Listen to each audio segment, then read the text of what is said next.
Hey everybody, Tim here with the West DFW REI Group, bringing you a subject to workshop update number 2. As I told you in the last one, I was going to try and get a couple quick videos recorded for you to give you a little more detail about what we're going to be doing. First off, if you haven't registered, just come into the westdfwreigroup.com, click on calendar of events, come down here, click on August. And we're right here under 8 August. That's the all-day workshop. Before I forget this, I want to tell you that the early bird discounts, the big discounts, are available through midnight on the 1st of August. Notice the class is on the 8th, so make sure you get signed up. All you have to do is scroll to the bottom of this page and get signed up here. And let's go ahead and get started. I think we got through how to set up the insurance. On the last video, we're going to talk just briefly about that, or I did just talk briefly about that in the last video, but I'm hoping that we can get our insurance company, Dave Burdick with Burdick Insurance, there to talk to you for a little bit about how to do that properly. Not just, you've probably heard this saying before, not all title companies are created equal. Well, either are insurance companies. So when you're doing these creative deals, it takes a insurance company that knows what they're doing, and Dave Burdick will walk you through that process and explain to you in detail how to get that done. I just had somebody come to me last week from out of state wanting to know if they can just keep the insurance in place from the current, from the seller, and I said absolutely not. So we'll get into all the reasons why you can't do that and how to go about doing it the right way, okay? And how to do it the right way to minimize the risk of triggering the due on sale clause, okay? The next one here is how to communicate with a mortgage company after you purchase the home. A lot of people are afraid to talk to the mortgage company, and you certainly want to minimize it or keep it to a minimum and not do it any more than you have to. But there will be times that you're going to have to do that. And it could be an insurance related issue. It could be an insurance claim issue. But there's certain things you want to say. There's certain documentation required. We're going to get into all that during the workshop on the 8th of August. Okay. Another thing I want to throw in here that's not in the agenda is multiple offers. This is a strategy that I've been using for many, many years, is putting together multiple offers for people to think about. And, just because somebody's willing to sell subject to, and maybe because they are in default, doesn't mean that they're just going to take, a lowball offer. It could be a scenario where they have some equity in the house. So you need to be able to put together a couple different strategies, a couple different offers for them to consider. And I'm going to tell you how I go about doing it, even how I go about doing offers when there's little to no equity in that house. And there's a way to do that and still make a killing on it. So we'll get into some great detail on that. I'm probably going to have some samples of some offers that I've done for you.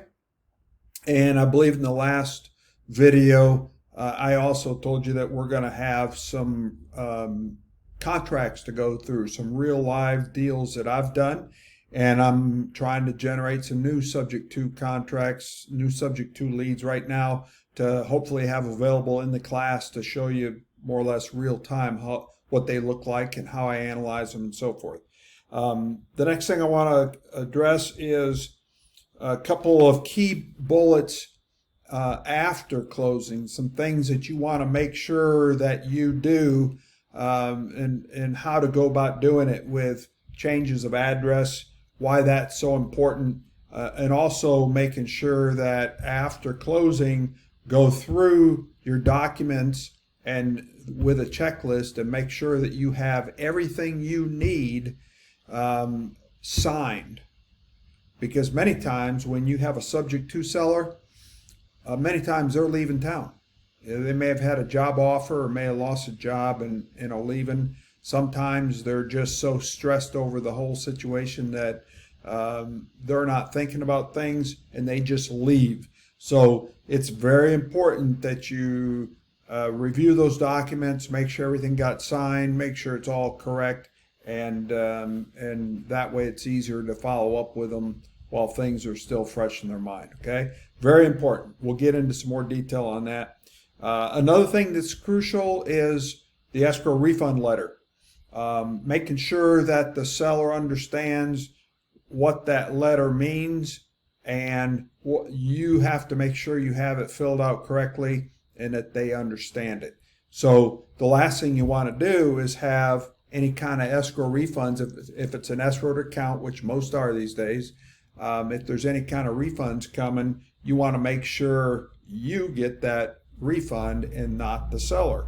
So we'll get into some detail on that. So we already talked about insurance. Forms required. We're going to go through a list of different types of documents and forms that you're going to need. And some of those I'll have available to you. Some of them will be available for purchase. I am working on a new subject to contract for both escrowed deals and not escrowed deals, so that you'll be able to use what I am using. Okay. Here's another one that's really important. What documents are needed from the seller? We'll have a checklist for you to go through and identify all the documents that you need, the different things that you're going to need. Remember, I was telling you earlier that those sellers are going to be leaving town, at least many of them do. And regardless, you want to make sure that you have everything that you need. So there's a checklist. There's a checklist of things that you're going to want to have before the closing, and it's always best to have that before you go to closing. So we'll get into that, and that pretty much wraps it up for this video. If you didn't see the first one, go back to the YouTube channel and look at it for Subject to Workshop update number 1, 8 August. It's on the West DFW REI Group YouTube channel, and it should be right with this one here. And we look forward to seeing you soon.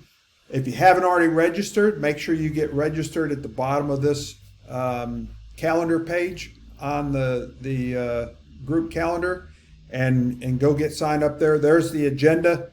Once you do register, watch your email traffic, because you're going to get an email that's going to have the instructions for the meeting day, and it's also going to have a couple documents in there, such as the property information sheets that I use, and there's a couple of them in there, so you can take your pick which one you like best. I think you'll find it very helpful, but it's very important information.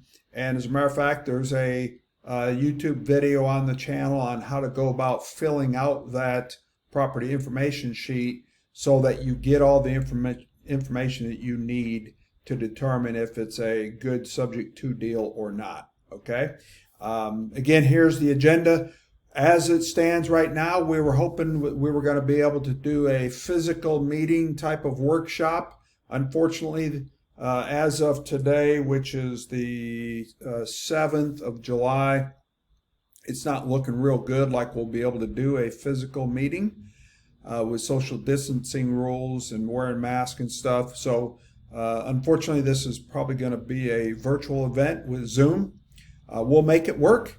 We'll have plenty of time to still ask questions, so be sure you're writing down your questions in the meantime. And again, go out and generate as many leads as you can between now and 8 August, and be sure to bring them to the class. Just like I have right here, be sure you bring them to the workshop so that we can work these deals live in class as much as we can, so that everybody can benefit from it and learn from it, and learn how to get out there and do more deals. So with that, I'm signing off. Thanks a lot. Have a great day. Look forward to seeing you on the 8th of August.